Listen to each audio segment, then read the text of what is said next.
कोई news channel अगर सनातन के संतों का, सच्चे सनातनियों का विरोध करे या उसकी बुराई करे, उसको भी बाइकआउट किया जावे। भारत में योगियों और उनके चमत्कार की कहानियां पूरी दुनिया में प्रसिद्ध है। योगी शक्तियों से ही जाने जाने वाले कुछ आम चमत्कार, जैसे कि दूसरों के मन की बात जान लेना, पास्ट या फ्यूचर की किसी घटना को देख लेना, मरे हुए लोगों से बात करना, इन सब का कोई अंत नहीं है। योगानंद की एक किताब है द ऑटोबायोग्राफी ऑफ योगी। अगर आपने पढ़ी हो तो ये किताब इसी तरीकों के चमत्कार से भरी पड़ी है। देश में रहने वाले काफी लोग ये मानते हैं कि योग साधना से ही ये सब कुछ पाया जा सकता है, और इसीलिए कोई भी बाबा जो है जब चमत्कार करता है तो लोग उस पर आसानी से विश्वास कर लेते हैं। ऐसा ही एक बाबा इन दिनों काफी चर्चा में है, और इन बाबा का नाम है धीरेंद्र शास्त्री, जिन्हें बागेश्वर धाम पीठाधीश्वर भी कहा जाता है।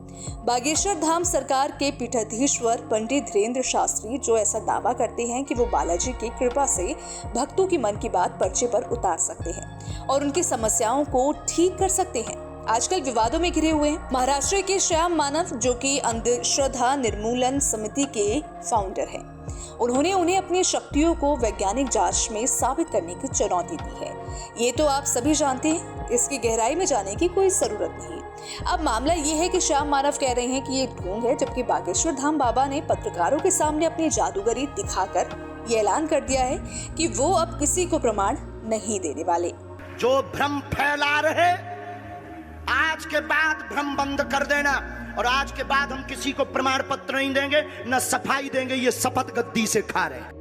बता दें कि ये कोई पहली बार नहीं जब इस तरह की चमत्कारी शक्तियों का दावा करने वाले किसी ऑर्गेनाइजेशन के चैलेंज देने के बाद कोई भी बाबा भागा हो। बागेश्वर धाम सरकार का किसी को भी उठाकर उसके बारे में सब कुछ बता देना, बिन बताए उसकी समस्या पर्चे पर लिखना, और तो और कुछ पर्चे पहले से लिख लेना, भीड़ में पत्रकारों से कहना कि किसी को भी भेजिए, और फिर ये कहना कि जिसे भेजा जाएगा पर्चा उसी का निकलेगा, ये सब कुछ हैरान कर देने वाला है। हालांकि हाल ही में महाराष्ट्र के नागपुर में अंधश्रद्धा निर्मूलन समिति के संस्थापक श्याम मानव के द्वारा पंडित धीरेंद्र कृष्ण शास्त्री को चुनौती दी गई थी। धीरेंद्र कृष्ण शास्त्री और श्याम मानव के बीच विवाद सुर्खियों में रहा। एक बार फिर धीरेंद्र शास्त्री ने उन पर सवाल उठाने वालों पर निशाना साधा।